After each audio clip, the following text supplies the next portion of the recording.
we just did 17.4, which is 55 deadlifts at 135, 55 wall balls at 20 pounds and 9 feet, 55 calorie row, 55 hand release push-ups. Did it scaled. It would have been heavier weights and handstand push-ups otherwise. It was good. I only did it scaled this year because I need to be able to ski tomorrow. Use my back. Quick bike ride to work now.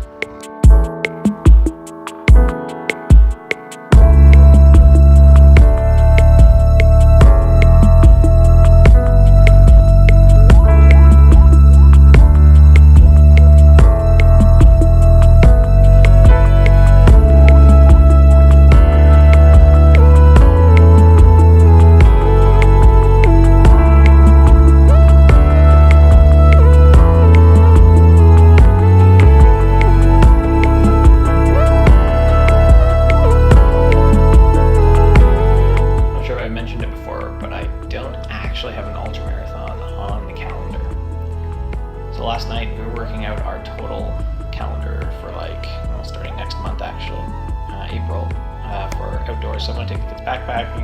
I'm not sure about a canoe trip this year because I need one kid that's a little bigger maybe to handle the canoe properly.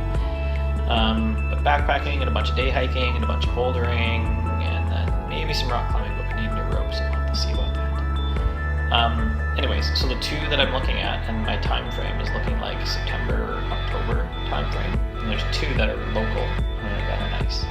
One is the Whistler Alpine Meadows. That's going to run September 23rd. It has a 12, 25, and 55K. So those all look good distance-wise. I'm not sure if I'll need the early start or not, but I won't know that till a little later in the summer. The early start is 6 a.m. So I have an extra half hour, 12 and a half hours to finish. And Frosty Mountain, which is in Manning Park, which is actually a better one logistically for us, probably. Because it's closer, it's cheaper to stay out there, we can just throw out the tent, and it's a week earlier, it's like September 17th, in theory, and September 16th. Now, I say in theory because the Frosty one only has 2016 dates on it, it doesn't have anything for 2017. So I emailed the organizer that's listed there, and I'm going to see about that one. I prefer to do that one, actually. The benefit about the Whistler Alpine Meadows, though, is that we can get a yurt on site for just 125 Canadian, which means no one has to drive me anywhere. I wouldn't have to take the car because we have one. We can hang out and then we could go camp at like a Forest Silver Sport campsite somewhere else for like $20 a night or $10 a night, or free. So we'd spend $125 for the one night race day. I'd get up early, get out of the yurt. Kids could do whatever they want. I have to get up like 5 and then I'd run the race. So we will see. Those are the two that are hopefully on the calendar. There's a bunch in the US, but given how, I'm a white dude clearly, but given how the people have been treated at the border who are not white and who are Canadian still, we have decided that we will not cross the border as much as possible because that's the best thing that we can do to say that this isn't acceptable, because it's not acceptable. That's where we're at. Those are the two that are on my possibility right now, and once I have a confirmation, I guess once I hear about the Frosty one, we'll find out.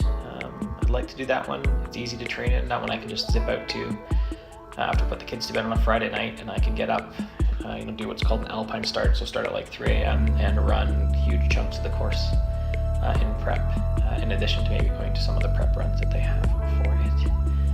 That's certainly something. I'll be at Manning tomorrow. I'll be at Manning Park right near this on Monday and Tuesday as well, skiing all 3 days, overnighting, camping one of the nights with my 6-year-old. So it's easy to get to. Easy to get to. Don't have to drive through traffic, and the camping is inexpensive, which is great. So we will see. That's I guess my plan for this year. Run ultra marathon this year, and then it'll be training time. And once we get through this weekend of skiing, I should have my Saturdays open up for an extra training day for early runs. I'll probably start off with a 20K run on those days. I'm doing about 30K a week right now with 3 days of running, so 20 we get up to 50. We're really starting to train. Probably put in 2 weeks of that and then cut it back down for a week, and then move into some real training, I suppose. For really accomplishing this ultra marathon.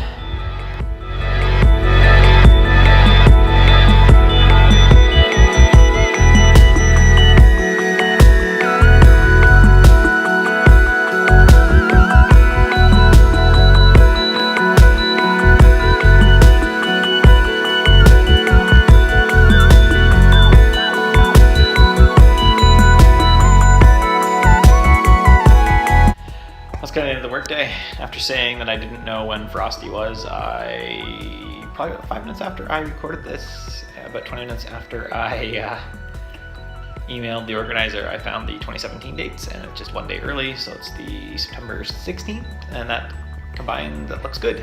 So I'm gonna start putting a full training plan together with that. We still have, say, this weekend and next week will be low distance weeks. That's awesome to kind of see one on the schedule once I confirm with the wife. And yeah, it's close. It's trails that I can certainly put the kids to bed on Friday night and then head out car camp and like camp in the back of the car at the trailhead and like run half the trail and then come back and next weekend run the other half of the trail. And then part of it I've done a number of times because it's a good little hike with the kids around one of the lakes. Well, that's the plan right now, as long as registration doesn't fill up, I suppose, by the time I confirm with the wife and do that. So next week will probably be registration. And yeah, that's it. Bike ride home and groceries and mail stuff pickup. So I'll probably have to go home and then go back out because I don't have enough space on the bike to do the mail pickup and then get the groceries I need. That's it. I'm excited to have a date more solidly on the calendar.